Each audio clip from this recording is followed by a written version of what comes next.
The slap never landed, but the threat that followed made the entire dining room fall silent. A pregnant waitress stood frozen beside a table, one hand trembling over her stomach while the restaurant manager raised his fist and hissed that if she did not obey him, she would never work anywhere in the city again. He had no idea that within minutes, the quiet woman he was humiliating would no longer be standing alone.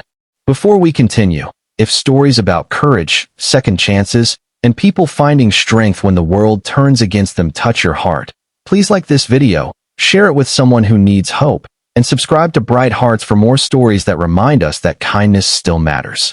Her name was Marisol, and for 6 years she had worked at the Grand Meridian, a restaurant where wealthy guests came to celebrate promotions, anniversaries, and private victories. She had taken the job after her mother became ill, and over time the restaurant had become the place where she learned to survive almost anything. Long shifts, rude customers, aching feet, and managers who treated employees as replaceable had become normal. But that afternoon was different. She was 7 months pregnant, exhausted, and still wearing a smile because she needed the job. The trouble began when a silver-haired guest complained that his table had waited too long for dessert. Marisol apologized and explained that the kitchen was overwhelmed by a large private event. The manager, Victor Hale, heard the complaint and immediately blamed her. He accused her of moving too slowly and embarrassing the restaurant. Marisol quietly reminded him that she had been carrying 3 trays at once and had nearly slipped because the floor was wet. Instead of listening, Victor stepped closer and demanded that she work faster. When she placed a hand against her lower back, he mocked her for using pregnancy as an excuse. She swallowed the humiliation because she knew exactly what losing the job would mean. The rent was already overdue. The nursery was still empty except for a second-hand crib. Her medical appointments were becoming more expensive, and her husband had been away for weeks handling a security contract in another state. He had told her to quit if the work became dangerous, but she had promised him she could manage. Victor apparently mistook her silence for weakness. He grabbed her wrist and pulled her toward the service hallway. Several employees looked away. Nobody wanted to become his next target. Marisol tried to free herself and told him she was hurting. His face hardened. He warned her that if she reported him, he would make sure she was blacklisted. Then, with a cold smile, he told her that nobody would believe a pregnant waitress over a respected manager. That sentence broke something inside her. Not because she believed him, but because she suddenly realized how many people had heard threats like that and stayed silent.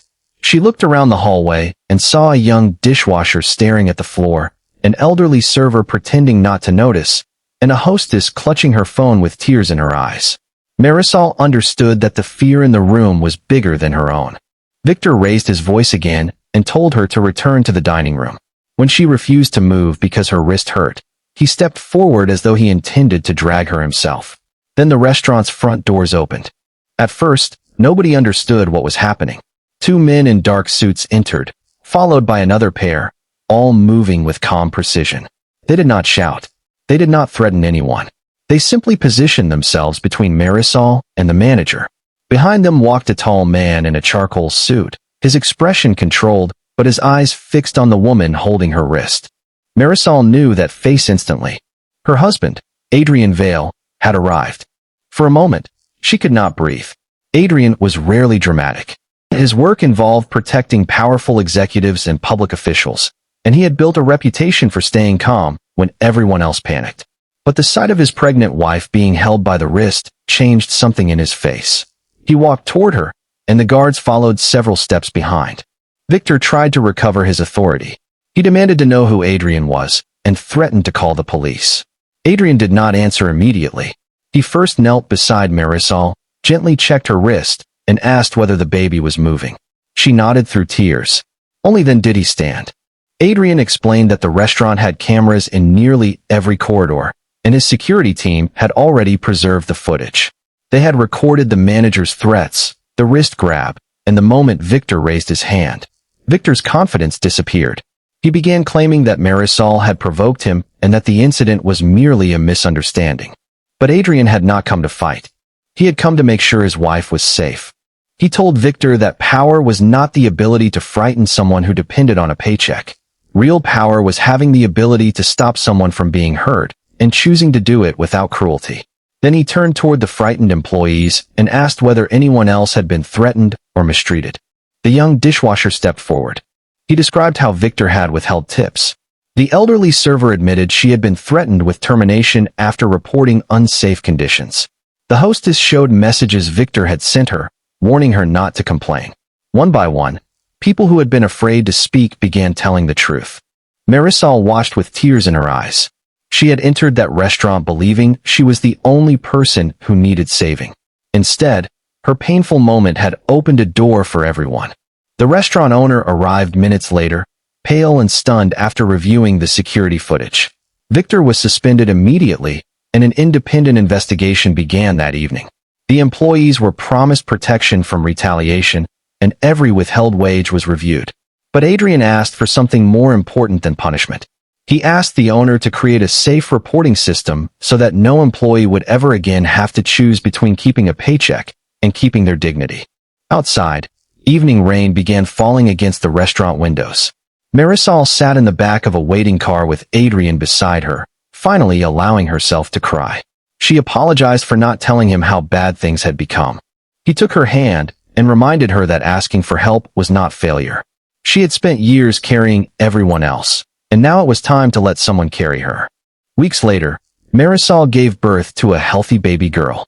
The first thing she saw when she opened her eyes was Adrian asleep in a chair beside the hospital bed, still wearing the same suit from the night he arrived at the restaurant. On the table beside him was a tiny pink blanket and a handwritten note from the former employees of the Grand Meridian. It thanked Marisol for finding the courage to stand.